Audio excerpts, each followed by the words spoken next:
Good morning बच्चा party. आज हम लोग स्टडी करने वाले हैं 9th क्लास का second chapter motion in wonderland. So let's start. We are know about motion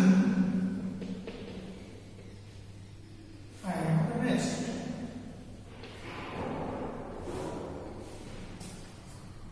हम सभी जानते हैं मोशन और रेस्ट में क्या डिफरेंसेस होते हैं। चलो थोड़ा सा देख लेते हैं। जैसे मान लो आप बस में बैठे हो और बस चल रही है, तो बस के चारों रोड पे जो ट्रीज खड़े होंगे, पेड़ खड़े होंगे, शॉप्स होंगी, दुकानें होंगी और कई सारी चीजें जो होंगी उन्हें बस क्रॉस करती हुई जाएगी।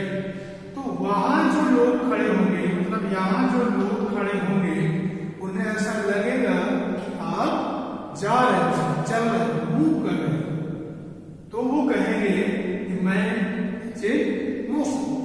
बट जो लोग बस में बैठे होंगे, वो क्या समझेंगे? वो ये देखेंगे कि ये व्यक्ति मूव नहीं कर रहा, ये बैठा हुआ है। मतलब आप चल तो रहे हो, दौड़ रहे हो, बस के साथ चल रहे हो, लेकिन फिर भी आप बाहर वाले लोगों के रिस्पेक्ट में आप मोशन में हो, बट बस के अंदर वाले लोगों के रिस्पेक्ट में रेस्ट में। तो ये मोशन और रेस्ट की जो कंसेप्ट होती है, ये डिपेंड करती है बेटा रिस्पेक्टेड मीडियम पे, सराउंडिंग। बिना रेफरेंस पॉइंट के सराउंडिंग के हम रेस्ट और मोशन को एक्सप्लेन नहीं कर सकते। जैसे ये बस मूव कर रही है, मैं मूव कर रहा हूं इस सराउंडिंग के रेस्ट में, बट मैं रेस्ट पे हूं इन बस में बैठे जो पैसेंजर्स हैं उनके रेस्ट में। मैं एक तरफ से मोशन में भी हूं और एक तरफ से रेस्ट में भी। तो मोशन की जो डेफिनेशन होगी वो इस तरीके से कही जा सकती है। इफ, ध्यान से सुने, if the object change its position, if the object change its position with time respected to the surroundings medium, अगर सराउंडिंग्स के रेस्पेक्ट में कोई भी ऑब्जेक्ट टाइम के साथ अपनी पोजीशन को चेंज कर रही है, तो उसे हम क्या कहेंगे? That object is motion. इसी का ठीक अपोजिट रेस्ट का हो जाएगा। रेस्ट का क्या हो जाएगा? If an object doesn't change its position with time, with a reference point, with surrounding, then the object is said to be in rest. That's clear? So that is the concept of motion and rest. Motion and rest की जो है concept तो बेटा clear हो गई। अब rest को यहीं हम ड्रॉप कर देते हैं और motion को थोड़ा आगे लेके चलते हैं। तो बेटा motion में हमारे कई टर्म आते हैं। जैसे सबसे पहला टर्म आता है डिस्टेंस, बेटा दूसरा हमारा टर्म आता है डिस्प्लेसमेंट,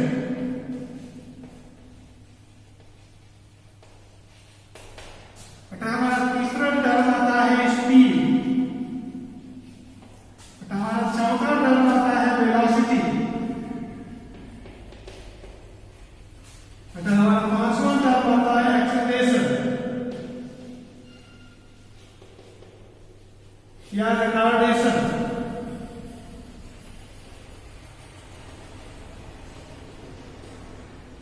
एक्सेलरेशन और रिटार्डेशन दोनों एक ही बातें होती हैं, बस फर्क ये होता है एक पॉजिटिव और दूसरा नेगेटिव। ध्यान दें, तो हमारे कुछ टर्म्स हमने यहाँ मेंशन किए हुए हैं। मोशन के distance, displacement, speed, velocity, acceleration और रिटार्डेशन। पहले ध्यान देते हैं डिस्टेंस होती क्या है?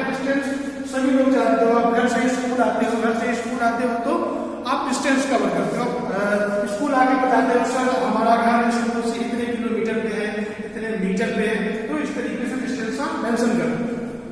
सो डिस्टेंस को अगर एक्सप्लेन करें तो क्या आप सभी जानते हो डिस्टेंस क्या है, बट इसे एक्सप्लेन भी कर करना है तो कैसे करेंगे? Distance is the length. क्या है ये? सिर्फ लेंथ है। अगर आप सोचो आप अपने घर से स्कूल तक आए तो आपके घर से स्कूल तक की कुछ न कुछ लेंथ रही होगी, बिल्कुल रही होगी, जो आपने कवर की है अपने व्हीकल से किसी भी तरीके से, जो आपने कवर की है। Distance is the length covered by any object, anything, कुछ भी अगर डिस्टेंस को लेंथ को कवर करता है, लेंथ को ट्रेवल करता है तो क्या होगी? डिस्टेंस होगी। So distance is the length covered by any object, any moving object. Distance is the length covered by any moving object. Distance is the length covered by any moving object. अगर कोई भी object हमारे move कर रही होती है तो जितनी लेंथ को कवर करती है that is the distance covered by that object. अच्छा बेटा, डिस्टेंस को हम डिनोट करते हैं प्रॉपर्ली एस से। किससे डिनोट करते हैं? प्रॉपर्ली एस से या एक्स से डिनोट करते हैं डिस्टेंस। चलो बेटा, इसका यूनिट क्या होता है? साथ में सारी चीजें क्लियर करते हुए चलते हैं। बेटा, इसका यूनिट होता है मीटर, किलोमीटर, सेंटीमीटर, बहुत सारे यूनिट होते हैं, लेकिन जो हमारा ऐसा यूनिट है वो क्या है? मीटर। डिस्टेंस का ऐसा यूनिट क्या है? मीटर। चलो बेटा, डिस्टेंस का ऐसा यूनिट मीटर है। ये जो क्वांटिटी है बेटा, कैसी क्वांटिटी है? स्केलर क्वांटिटी है। कैसी क्वांटिटी है? स्केलर। जो मैं छोटे छोटे से पॉइंट्स के बारे में बता रहा हूं, ये भी आपको डिफरेंसेस लिखने में हेल्प करेंगे और बहुत ज्यादा हेल्प करेंगे, तब आप समझेंगे पॉइंट्स की वैल्यू क्या होती है। तो पहली चीज, डिस्टेंस की डेफिनेशन मैंने बता दी। Distance is the length covered by any moving object. चलिए दूसरी चीज, its unit is denoted by S. Denoted by S. तीसरी चीज, unit, its unit is metre. Another thing that is it's a scalar quantity। अच्छा, scalar एक नया word आपने सुना, शायद कुछ बच्चों को नहीं पता होगा। तो बेटा, स्केलर क्या होती है? बेटा, स्केलर क्वांटिटी वो क्वांटिटीज होती हैं जिनमें हमें डायरेक्शन की जरूरत नहीं होती। चलो बताइए, जैसे बेटा मैं कहता हूं आप कानपुर चले जाओ। कहां चले जाओ? कानपुर। तो क्या आप पूछोगे हमसे कि किस डायरेक्शन में जाना है? बिल्कुल नहीं। आपको पता है कि कानपुर हमें जाना, सिर्फ डिस्टेंस से मतलब, डायरेक्शन से मतलब नहीं है। तो that is these quantity are scalar quantity, those don't require any direction और रिप्रेजेंटिंग, मतलब जिनको रिप्रेजेंट करने के लिए हमें डायरेक्शन की जरूरत नहीं होती। बेटा एक चीज ध्यान रखिए, जो भी मैं पॉइंट्स बोल रहा हूं अपने नोट डाउन करते रहे, नोटबुक और पेन लेके बैठे, पॉइंट्स नोट डाउन करते रहे, क्योंकि आपको हेल्प करेंगे। चलिए अनदर थिंग, डिस्प्लेसमेंट देखते हैं। अच्छा, डिस्प्लेसमेंट क्या होता है? चलो एक ग्राफ के थ्रू मैं आपको समझाने का प्रयास करता हूं कि डिस्टेंस और डिस्प्लेसमेंट होते क्या। बेटा मान लो ये स्क्वायर है, ये क्या है? Square, square of side A, square of side. यहां हमारा ऑरिजिन है ए, हम ए से चले बेटा बी गए, फिर बी से चले बेटा सी गए, फिर बेटा सी से चले डी गए, और फिर बेटा डी से चले ए पे आ गए। चलो तो टोटल डिस्टेंस बेटा क्या हो जाएगी? टोटल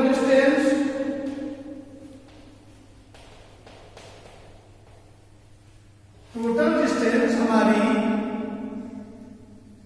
पूरे एक रिवॉल्यूशन में, मतलब ए से ए तक क्या हो जाएगी? 4 ए प्लस ए 2a 3a 4a, क्या हो जाएगी? 4a। अच्छा बेटा, अगर टोटल डिस्प्लेसमेंट की बात करें, टोटल डिस्प्लेसमेंट की बात करें बेटा, तो टोटल डिस्प्लेसमेंट यहीं से चले थे और यहीं पे आ गए, तो कितना? 0। टोटल डिस्प्लेसमेंट कितना? 0। तो बेटा डिस्टेंस तो 4a है और डिस्प्लेसमेंट 0 है। चलो और देखो, अच्छा डायगोनली अगर देखें, यहाँ पे मान लो सी पे जाके रुक गए, हम सी पे गए और सी पे रुक गए। अगर हम सी पे रुक गए हैं तो ए से सी तक की डिस्टेंस कितनी? 2a। ए से सी तक की डिस्टेंस कितनी? 2a। और डिस्प्लेसमेंट बेटा डिस्प्लेसमेंट ना 0 होगा और ना वेव होगा, तो इससे तो कम होगा, तो ये सीधे गए। स्क्वायर का डिस्प्लेसमेंट क्या होता है? पाइथागोरस थ्योरम सभी लोग जानते हो, hypotenuse square equals to perpendicular square plus base square, A square plus A square क्या हो जाएगा? 2a square. इसका स्क्वायर रूट लेंगे तो क्या आएगा? √2a। क्या आएगा? √2। हमारा डिस्प्लेसमेंट आया √2a, तब डिस्टेंस आई 2a। बात समझ आई? तो डिस्प्लेसमेंट को डिफाइन करने के लिए हमें कुछ भी नई चीज की जरूरत नहीं है, बस ध्यान दें डिस्प्लेसमेंट इज द डिस्टेंस, या कह सकते हैं कि minimum distance between initial and final position.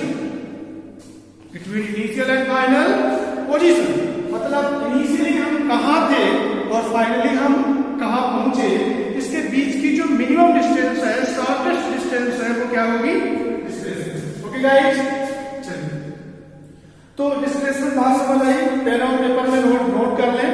Displacement is the minimum distance of moving object between initial and final position. ठीक है, बेटा इसको किससे नोट करते हैं? बेटा इसको भी स्मॉल एस से नोट करते हैं। बेटा इसका यूनिट, बेटा इसका भी एसआई यूनिट मीटर होता है, वही होता है जो डिस्टेंस का होता है, इसका भी एसआई यूनिट मीटर होता है। अच्छा ये अब अगली चीज, क्या ये स्केलर क्वांटिटी है? नहीं, ये क्या है? वेक्टर क्वांटिटी है। क्या है? वेक्टर क्वांटिटी है। Displacement is a vector quantity. Distance scalar quantity है और डिस्प्लेसमेंट वेक्टर क्वांटिटी है। वेक्टर क्वांटिटी कौन सी होती है? जिनमें डायरेक्शंस की रिक्वायरमेंट होती है, जिन्हें रिप्रेजेंट करने के लिए हमें डायरेक्शन चाहिए। अगर डायरेक्शन नहीं है तो हम डिस्प्लेसमेंट को रिप्रेजेंट नहीं कर पाएंगे। सो ये वेक्टर क्वांटिटी नहीं। चलो अब बेटा बात आती है स्पीड की। इसकी स्पीड की, जैसे आप सभी लोग जानते हो कि बताते भी हो, हमारी बस जा रही थी 40 kmph से, kmph मतलब किलोमीटर पर आवर, 1 घंटे में। स्पीड का डायरेक्ट रिलेशन है टाइम और डिस्टेंस का, कुछ भी नहीं, टाइम और डिस्टेंस। ये टाइम और ये डिस्टेंस का डायरेक्ट रिलेशन है स्पीड। मतलब टाइम और स्पीड डिस्टेंस में जो रिलेशन बना ले वो स्पीड। तो स्पीड, जैसे मैंने बाइक चलाई तो मैंने 1 घंटे में बाइक चलाई बेटा 50 किलोमीटर, 50 किलोमीटर से। तो जैसे मैंने 1 आवर में 50 किलोमीटर बाइक चलाई तो मैंने बोला मेरी जो स्पीड है वो 50 kmph, 50 किलोमीटर पर आवर। 1 घंटे में 50 किलोमीटर चल। दूसरा बच्चा आया, उसने कहा नहीं सर मेरी स्पीड है 1 सेकेंड में 50 मीटर। उसकी भी सही, तो उसका यूनिट होगा 50 मीटर पर सेकेंड। क्या हो गया? 50 मीटर पर सेकेंड। चलो ध्यान दें। सो हम क्या कर सकते हैं?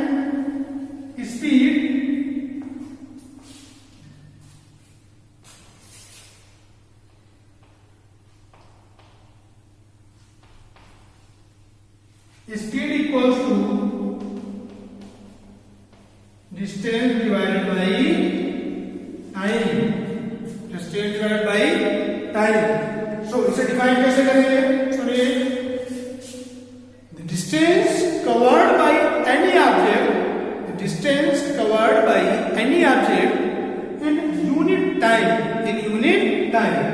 मान लो इस टाइम की जगह हम कर दें 1 सेकेंड, तो यह आ जाएगा distance by 1 equals to speed. बेटा आएगा या नहीं आएगा?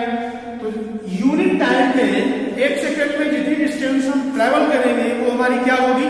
स्पीड होगी। क्या होगी? स्पीड होगी। हाँ बिल्कुल, 1 सेकंड में हम जितनी डिस्टेंस ट्रेवल करेंगे वो हमारी स्पीड होगी। Distance is the sorry speed is the distance covered by any object in unit time. That clear? Okay, तो ये बेटा फार्मूला हो गया स्पीड का, डिस्टेंस डिवाइडेड बाई टाइम। मेरा पेपर में नोट डाउन करते चले। तो बेटा इसका यूनिट सॉरी रिप्रेजेंटेशन, इसका जो सिंबल होता है बेटा वो होता है स्मॉल v। क्या होता है? Small v। स्पीड का सिंबल स्मॉल v या कहीं कहीं स्मॉल s से भी डिनोट करते हैं, कंफ्यूज ना हो, स्मॉल s से भी डिनोट करते हैं, स्मॉल s या स्मॉल v, स्मॉल s या स्मॉल v। ध्यान दें स्पीड का यूनिट क्या होगा बेटा, नहीं पता मुझे, मैं निकाल सकता हूं। डिस्टेंस का यूनिट मीटर, टाइम का यूनिट सेकंड, मीटर पर सेकंड आ गया। डिस्टेंस का यूनिट मीटर, टाइम का सेकंड, तो मीटर पर सेकंड। किसका यूनिट हो गया, स्पीड यूनिट। अच्छा ये स्केलर है वेक्टर बेटा, स्केलर है, कैसी है, स्केलर क्वांटिटी है। स्केलर क्यों है, क्योंकि यहाँ डिस्टेंस है, क्या है, डिस्टेंस है।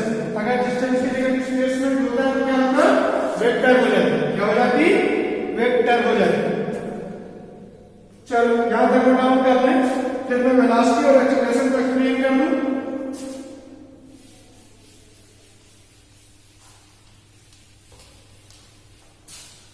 हो गया, चलिए आगे बढ़ते हैं। बेटा अब बात आती है वेलोसिटी, तो वेलोसिटी और स्पीड में सिर्फ फर्क कितना है, जब हम बात डिस्टेंस की कर रहे होते हैं तो हम स्पीड लेके चलते हैं, और बात वेलोसिटी की कर रहे होते हैं तो डिस्प्लेसमेंट लेके चलते हैं। बस यही हमारा स्पीड और वेलोसिटी में फर्क है। चलो तो वेलोसिटी को भी बेटा v से डिनोट करते हैं, इससे स्मॉल v से डिनोट करते हैं, और वेलोसिटी इक्वल्स टू होता है displacement by time. Displacement by time, जैसे स्पीड इक्वल्स टू होता है डिस्टेंस बाय टाइम, वैसे वेलोसिटी इक्वल्स टू होता है displacement by time, displacement by time. चलिए ध्यान दें, अगर हम टाइम को 1 सेकंड कर दें, टाइम को क्या कर दें 1 सेकंड, तो हमारी वेलोसिटी का डिस्प्लेसमेंट बन जाएगी, बिल्कुल बन जाएगी। तो velocity the displacement, velocity the displacement covered by any object in unit time, हो गया, हो गया। Velocity displacement covered by any object in unit time, मतलब यूनिट टाइम में 1 सेकंड में ऑब्जेक्ट कितना डिस्प्लेसमेंट कवर करती है, वो उसका क्या होगा बेटा, वेलोसिटी होगा। ठीक है, चलो या यूं कर सकते हैं बेटा, एक और डेफिनेशन बना सकते हैं, rate of change in displacement.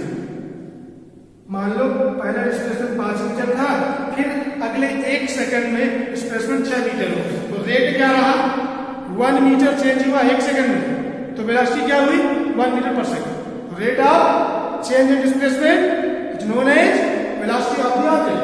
चलो इसे भी स्मॉल v से डिनोट करते हैं, और इसका यूनिट भी वही होता है जो डिस्टेंस का होता है, मीटर पर सेकंड, बट ये वेक्टर क्वांटिटी है। कैसी क्वांटिटी है, वेक्टर क्वांटिटी है। कैसी क्वांटिटी है, ये वेक्टर क्वांटिटी है। इज दैट क्लियर, आना बोले भाई, आज समझ आ गई। चलिए आगे बढ़ते हैं, एक्सेलरेशन और रिटार्डेशन, एक्सेलरेशन और रिटार्डेशन। बेटा जो एक्सेलरेशन होता है, एक्सेलरेशन इक्वल्स टू होता है चेंज इन डिस्प्ले वेलोसिटी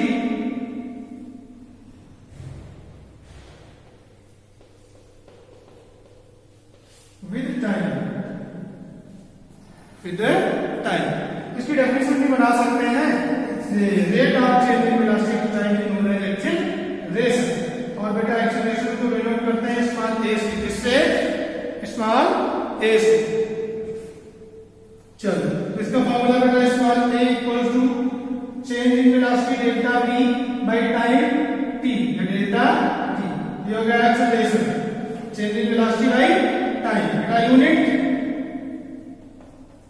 इसका यूनिट क्या लिखें बताएंगे, मीटर पर सेकंड, वेलोसिटी क्या मीटर पर सेकंड, और टाइम पर सेकंड 1 सेकंड इक्वल्स टू हो जाएगा मीटर पर सेकंड स्क्वायर। इधर क्लियर, कोई दिक्कत वाली बात, मन में कोई भी डाउट हो तो बताएं, हिचकिचाएं मीटर पर सेकंड स्क्वायर हो गया। अच्छा, एक्सेलरेशन क्या है? वेक्टर क्वांटिटी है। कैसी है? वेक्टर क्वांटिटी है। कैसी है? Vector quantity. Acceleration is a vector quantity. Acceleration is a vector quantity. अच्छा बेटा, रिटार्डेशन में कोई फर्क नहीं होता है। रिटार्डेशन का फॉर्मूला भी वही रहता है, बस रिटार्डेशन निगेटिव होता है और एक्सेलरेशन पॉजिटिव होता है। पॉजिटिव नेगेटिव कैसे?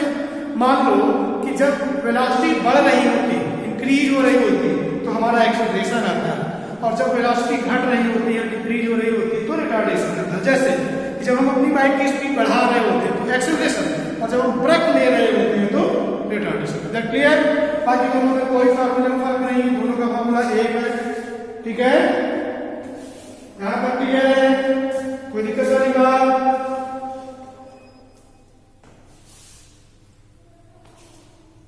चलो यहां तक हो गया, आगे देखते हैं।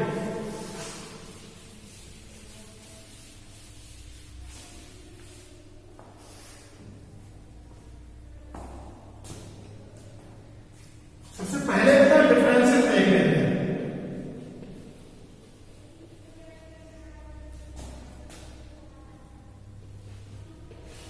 डिफरेंस सबसे पहला हम देखते हैं डिस्टेंस।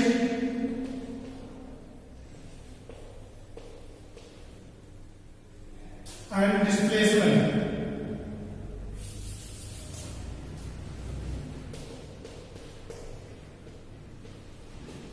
डिस्टेंस एंड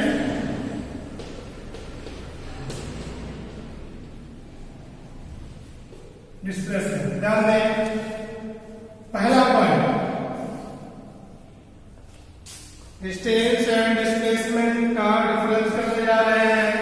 तो सबसे पहला पॉइंट बेटा हम वो लिखते हैं जो इनमें बिल्कुल डिफरेंट होता है, यूनिक पॉइंट होता है। सबसे अहम बात क्या है?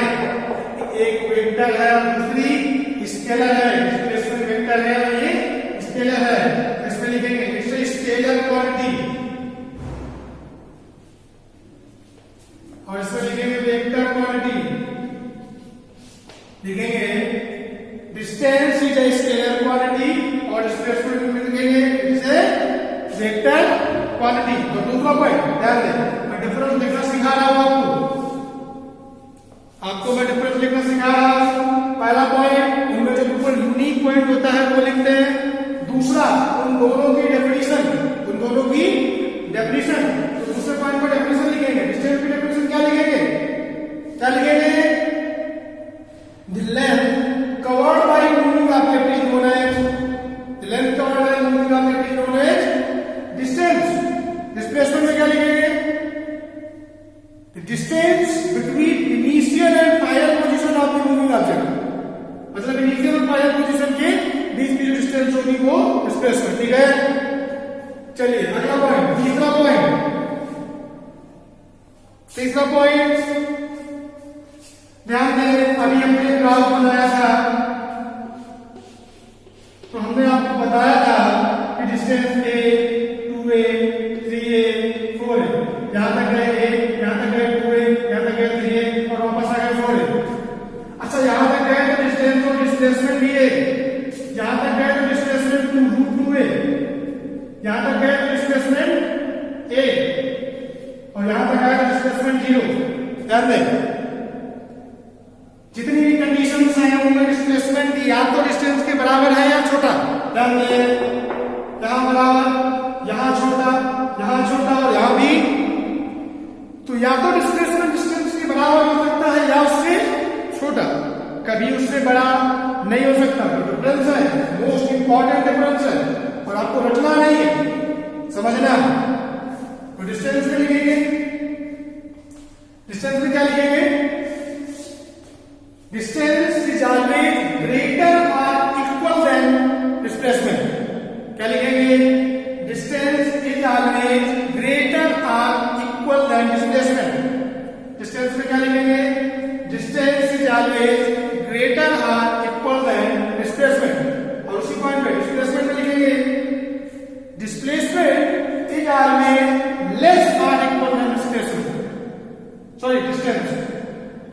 डिस्प्लेसमेंट इज ऑलवेज लेस और इक्वल देन डिस्टेंस, मतलब जो डिस्प्लेसमेंट होता है वो हमेशा डिस्टेंस से छोटा होता है या उसके बराबर, कभी उससे बड़ा नहीं हो सकता। चलिए नेक्स्ट अगला पॉइंट क्या ध्यान दें, अगर ऑब्जेक्ट मूव हो रही है तो क्या डिस्टेंस जीरो हो सकती है? नहीं हो सकती। जीरो हुई? नहीं हुई। डिस्प्लेसमेंट जीरो हुआ, मतलब मूविंग ऑब्जेक्ट का डिस्प्लेसमेंट जीरो हो सकता है बट डिस्टेंस नहीं। तो लिखेंगे distance can never be zero of moving object, distance can never be zero of moving object. और डिस्प्लेसमेंट में क्या लिखेंगे? Displacement can be zero of moving object, displacement can be zero of moving object. ध्यान दें अगला point अगर पांचवा चाहे तो लिख सकते हैं, पॉइंट बहुत सारे हैं, वैसे आपको 4 पॉइंट लिखने आते हैं तो बहुत है। डिस्टेंस इज ऑलवेज पॉजिटिव, हमेशा कैसी होती है? पॉजिटिव, कभी भी निगेटिव नहीं होती है। और displacement it can be positive और निगेटिव, ये निगेटिव भी हो सकता है। डिस्प्लेसमेंट पॉजिटिव और निगेटिव हो सकता है। यहां तक क्लियर है? कोई दिक्कत वाली बात? चलिए तो डिस्टेंस और डिस्प्लेसमेंट में 5 डिफरेंसेस हम लोग लिख चुके हैं। आई थिंक इज सफिशिएंट, पर्याप्त है। चलो आगे देखते हैं। आगे इसी डिफरेंसेस की जगह हम लोग कर लेते हैं स्पीड एंड वेलोसिटी। क्या करते हैं? Speed and velocity. ध्यान दें स्पीड एंड वेलोसिटी में क्या करेंगे? वही सारे डिफरेंसेस लिखेंगे। ध्यान दें पहला डिफरेंस जो इन दोनों में यूनिक हो क्या है? पहली वेक्टर है और दूसरी स्केलर है, तो लिखेंगे स्पीड में speed is a scalar quantity और वेलोसिटी में लिखेंगे velocity is a vector quantity. कोई दिक्कत? चलो आगे दूसरा पॉइंट मैंने बताया उन दोनों की डेफिनेशन। तो distance covered by any moving object in 1 second in unit time is known as speed and displacement covered by any object in 1 second और in unit time is known as velocity. कोई दिक्कत? यहां तक कोई दिक्कत नहीं। चलो दूसरा पॉइंट क्लियर हो गया। तीसरे पॉइंट में क्या लिखेंगे? तीसरे पॉइंट में वही डिस्टेंस और डिस्प्लेसमेंट वाली बात कि जो डिस्टेंस होती थी वो हमेशा डिस्प्लेसमेंट से बड़ी या बराबर होती थी और डिस्प्लेसमेंट छोटा या बराबर। तो डिस्प्लेसमेंट वाला ही तो काम चल रहा है। तो अगर डिस्प्लेसमेंट छोटा होगा तो वेलोसिटी भी बिल्कुल छोटी होगी। ध्यान दें क्या लिखेंगे? डिस्टेंस इज ऑलवेज ग्रेटर और equal than displacement, distance is always greater और इक्वल देन डिस्प्लेसमेंट। और डिस्प्लेसमेंट में क्या लिखेंगे? डिस्प्लेसमेंट इज ऑलवेज लेस और इक्वल देन डिस्टेंस, मतलब जो हमारा डिस्प्लेसमेंट होता है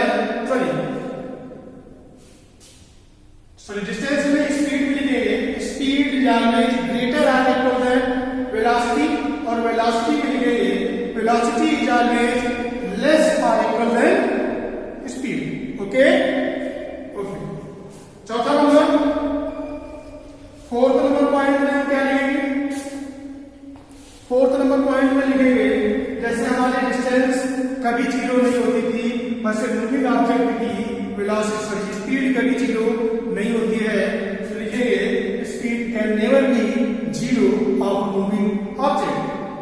वेलोसिटी में लिखेंगे velocity can be zero of moving object. अगला पॉइंट लिखेंगे speed is always positive of moving object and velocity में लिखेंगे वेलोसिटी कैन बी पॉजिटिव और negative. Velocity can be positive और नेगेटिव। कोई दिक्कत वाली बात? चलिए वेलोसिटी कैन बी पॉजिटिव और नेगेटिव हो गया। एक्सेलरेशन और रिटार्डेशन का डिफरेंस मैंने बता दिया क्या होता है, एक पॉजिटिव और दूसरा नेगेटिव। बस ओके गाइस, अगर आप चैनल पे नए हैं तो प्लीज चैनल को सब्सक्राइब जरूर करें और हाँ नोटिफिकेशन बेल आइकन दबाना ना भूलें ताकि अगली वीडियो को नोटिफिकेशन आप तक पहुंच सके। और हाँ प्लीज वीडियो को लाइक और शेयर जरूर करें। मिलते हैं next video. Thank you guys, all the best.